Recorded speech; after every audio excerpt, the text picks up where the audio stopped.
I want to start with the strongest version of the objection. Here it is. Matthew says 2 women went to the tomb. John says 1. Matthew says an angel sat on the stone outside. Luke says 2 men were inside. Mark ends with the woman fleeing in terror and telling no one, and Luke ends with the disciples rejoicing in the temple in Jerusalem. Matthew ends with the disciples on a mountain in Galilee getting the Great Commission. So these accounts don't agree. So how do we trust any of them?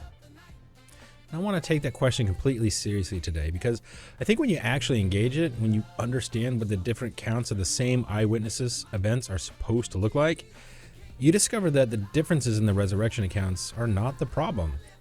They're actually part of the evidence, and it's amazing. So welcome to Come Listen With Me. I'm Ricky Black, aka Elder Eleazar, and we're in Holy Week, right? And today is Saturday, Easter Saturday. We're going to be discussing the 4 Gospels, right? And Sunday's going to be Easter. So tonight's video is one I'd hand to someone who says that the Gospels contradict each other. But it's also one I hand to a believer who wants to read the 4 resurrection accounts with more open eyes. So let's get right into it. Now, before we get to the Gospels, I need to show you a text that predates all of them. Right? 1 Corinthians 15 verses 3 verses 8. Paul, he's writing to the church in Corinth around AD 54 to 55. But embedded in this chapter is a creedal formula, right? It's a summary of belief that Paul says he received, not composed. And listen to the Greek vocabulary. I received, right? Paralambanian, right? I delivered. Paradidonai. These are the technical terms passing on the rabbinic tradition. So Paul is transmitting something that was already formalized before he wrote it. Now, when did he receive it?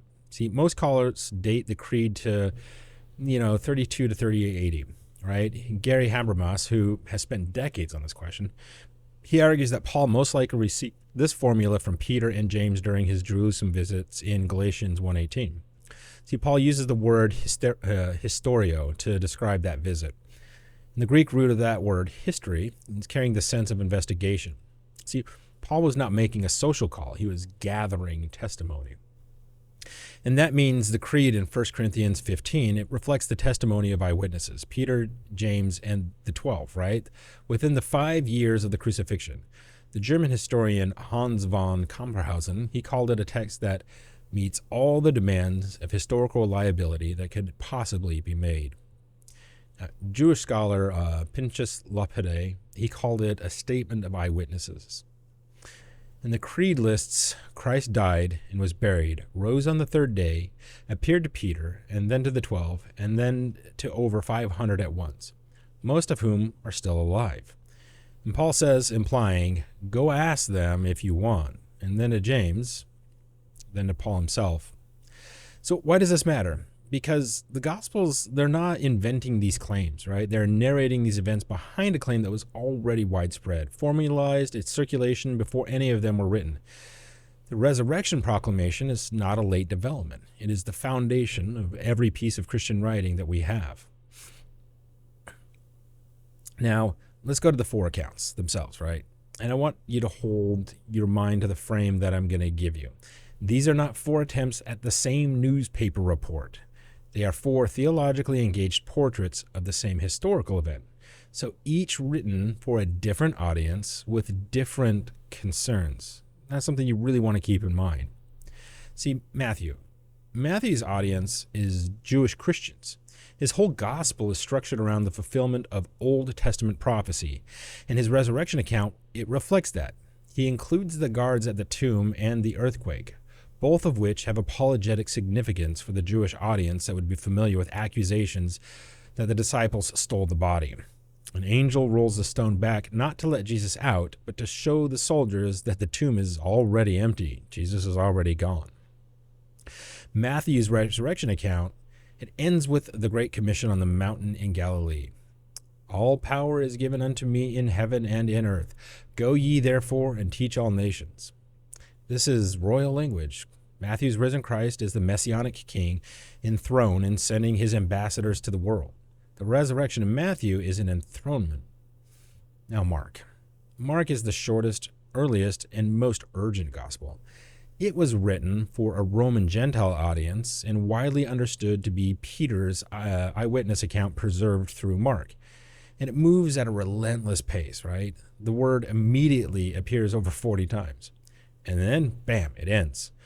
The original ending of Mark, the ending preserved in our two earliest and most reliable manuscripts, Codex Sinaiticus and Codex Vaticanus, they end at chapter 16, verse 8. And they went out quickly and fled from the sepulchre, for they trembled and were amazed. Neither said they anything to any man, for they were afraid. Full stop. The women are terrified and silent, and that's the original ending. And I know that feels wrong, right? And I want to suggest it's deliberate. Like, Mark's abrupt ending is not a failed narrative. It's an honest witness to how disorienting and overwhelming the empty tomb actually was. The disciples were not ready for this. They were terrified, right? So the ending throws you forward, and then what, right? The implied answer is, you know what happened next. You're reading this. The story didn't end in silence. You already have the picture. So let's go on to Luke. Now, Luke is the careful historian. Right? His prologue says he has investigated his sources carefully and is writing an orderly account. Right? His resurrection narrative is the most extended and the most human. The Emmaus Road. Two disciples, not members of the 12, one of them possibly a woman, are walking away from Jerusalem in disappointment. A stranger joins them, and they don't recognize him, and they explain to him everything that has happened. And the stranger, beginning at Moses and the prophets, explains to them all the things in the scriptures concerning himself. Their hearts burn within them, and then, at the breaking of bread, a phrase that resonates with LDS sacramental theology, their eyes are opened and they recognize him, and then he vanishes. Luke's risen Christ meets people on the road. He interprets scripture. He eats. He is recognizable in the ordinary, domestic act of breaking bread. Luke's resurrection account is the most pastoral of the four. And then John. John's account is the most personal and the most explicitly theological. His resurrection narrative, it includes details that no other gospel has. The race between Peter and the beloved disciple to the tomb, the grave clothes lying folded in place, Mary Magdalene standing outside weeping, mistaking Jesus for the gardener, the specific instruction to Thomas, reach your finger here. John's resurrection account climaxes in Thomas's confession, my Lord and my God. This is the highest Christological statement in any of the Gospels, and it comes from the doubter, right? The man who refused to believe without evidence is the first to make the fullest declaration of who Jesus is. Now, John tells us why he wrote, but these are written that ye might believe that Jesus is the Christ, the Son of God, and that believing ye might have life through his name. John's resurrection account, it's not primarily about the events. It's about what the event would mean for the reader, for you. So, back to the objection. The accounts differ. Does that undermine them? Well, here's the thing about eyewitness testimony. Independent accounts of the same event always vary in secondary details. If you put 5 people in a room for an hour and ask them separately what happened, you'll get 5 different accounts that agree on the main facts and differ on the details. And it's not a sign of dishonesty. It's the signature of a genuine independent testimony. If the 4 gospel accounts agreed perfectly, same woman, same number of angels, same sequence, same words spoken, that would be the real problem. It would suggest coordination and harmonization, a common literary source rather than independent witness. The differences are evidence that these accounts come from different streams of testimony, preserved by people who were not comparing notes. The criterion of embarrassment cuts in the same direction. Women are the first witness in all 4 accounts. In first century Jewish and Roman culture, women's testimonies were not admissible in legal proceedings. If you were inventing a resurrection story to persuade a first century audience, you would not have women discover the empty tomb first. You would have Peter or John or the whole of the 12, right? And the fact that all 4 accounts place women first, despite the apologetic liability that it brings, it's a very strong signal that this is what actually happened. Nobody invented this detail. Nobody would ever think to invent that as a detail. And then there's what they all agree on. Empty tomb. It's unanimous. Physical appearances. Unanimous. Women first. Unanimous.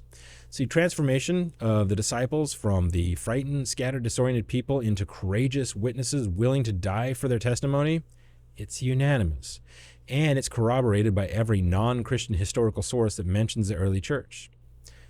Something happened to those disciples on Easter morning, and the accounts differ on secondary details because they are independent witnesses.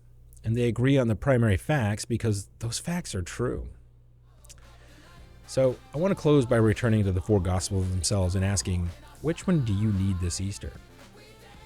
If you need a Jesus who is a triumphant royal commissioned for a global remission, read Matthew 28. If you need a Jesus whose resurrection is overwhelming and disorienting and more real than you're ready to process, take a moment with Mark 16:8 for a while.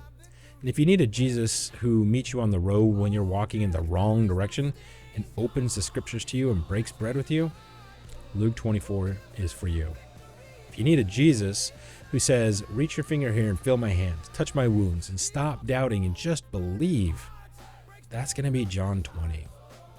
The four accounts don't contradict each other. They speak to different audiences with different needs. All four of them happened. All four of them are for you.